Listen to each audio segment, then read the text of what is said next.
So maybe one of the most famous people to ever live in Georgetown was a guy named Drew Pearson.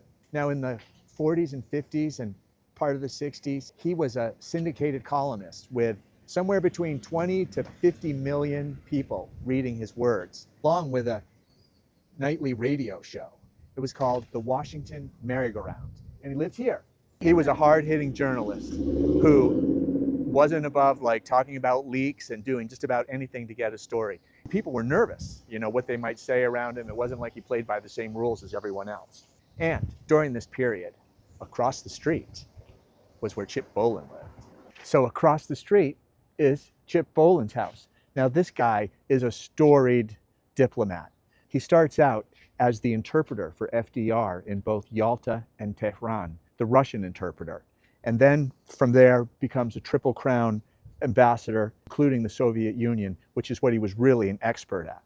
And then this house ends up being kind of like a salon for all these important people like Dean Acheson and George Kennan and all kinds of secret stuff going on. And across the street is Drew Pearson. This house has always been important for me and my family and most of the people in Georgetown because this is where Mr. Peabody lived for the last 40 years.